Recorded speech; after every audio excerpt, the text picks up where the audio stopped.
Selamat malam, perkenalkan nama saya Bertrand Rizky Munte dengan NIM 41421110029.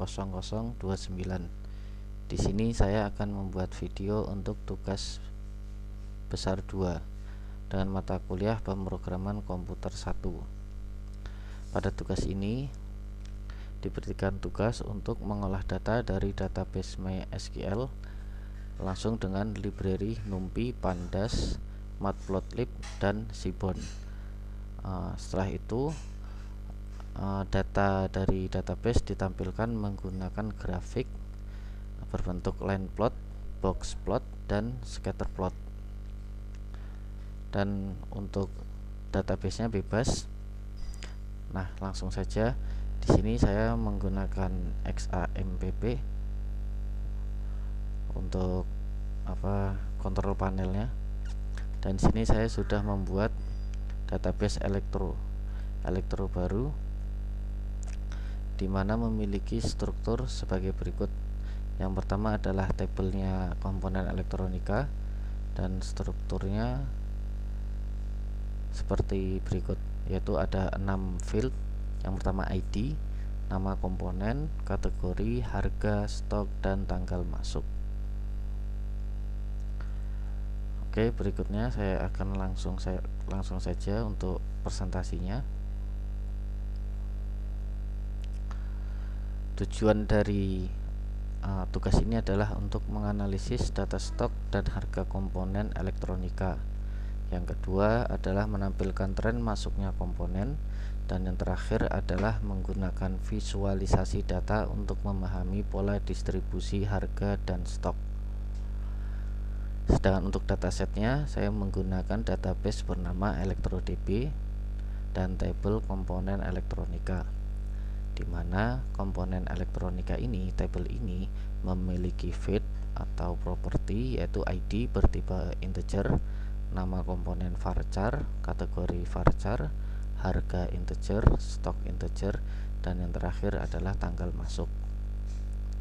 Oke, berikutnya untuk tools yang saya gunakan yaitu MySQL, Python, dan pada Python ini saya menggunakan library Pandas, NumPy, Matplotlib, dan Seaborn.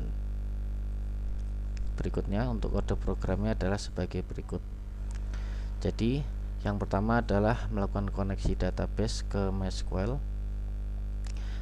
Ada pada sintak di bagian ini, yaitu hostnya localhost, user root, passwordnya kosong, dan databasenya electro_db. Berikutnya adalah membaca data menggunakan Pandas. Yang pertama dilakukan adalah melakukan query, yaitu select all from component_elektronika. Setelah itu dibaca menggunakan PD, di mana PD ini adalah Pandas, import Pandas as PD, PD read SQL, dan yang dilewatkan adalah argumen query dan koneksi. Berikutnya adalah visualisasi, di mana di sini menggunakan 3 plot, yaitu line plot, box plot, dan scatter plot. Line plot digunakan untuk menampilkan total stok masuk setiap harinya, dan box plot digunakan untuk menampilkan plot yang memvisualisasikan distribusi harga per kategori. Dan yang terakhir adalah scatter plot yang digunakan untuk memvisualisasikan harga versus stok. Berikutnya seperti ini hasil dari tampilan line plot. Di sini kesimpulannya adalah adanya fluktuasi jumlah stok komponen yang masuk setiap harinya, dan pada tanggal tertentu, tanggal 6 di 2025 terjadi peningkatan stok yang signifikan seperti ini.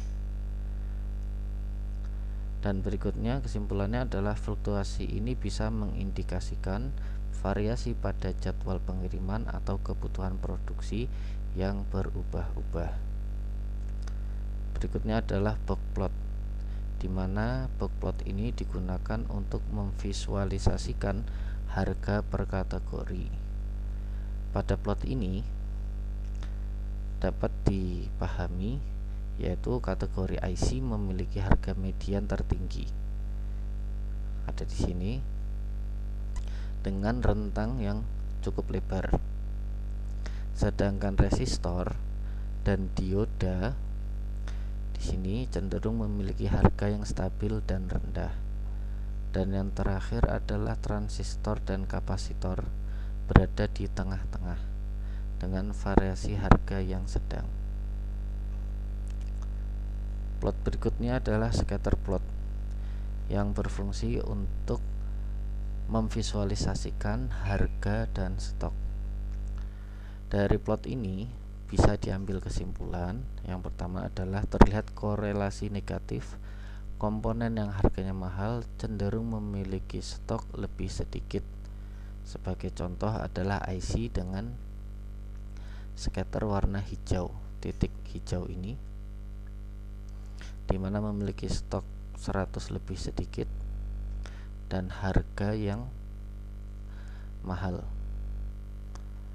Kesimpulan kedua adalah komponen dengan harga murah seperti resistor dengan warna biru dan dioda dengan warna ungu memiliki stok yang jauh lebih banyak. Nah, ada di sini biru dan ungu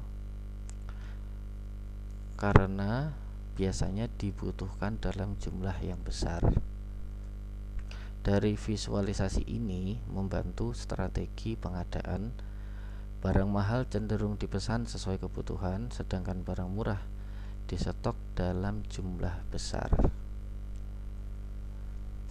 Kesimpulannya, IC memiliki harga jauh lebih mahal dibanding kategori lain. Berikutnya, resistor dan dioda umumnya memiliki harga lebih stabil dan murah. Tren pemasukan stok cenderung bervariasi tiap hari. Dan yang terakhir adalah visualisasi data memudahkan pengambilan keputusan untuk pengelolaan gudang. Demikian presentasi dari saya. Atas segala kekurangannya saya mohon maaf. Terima kasih. Saya akhiri. Selamat malam.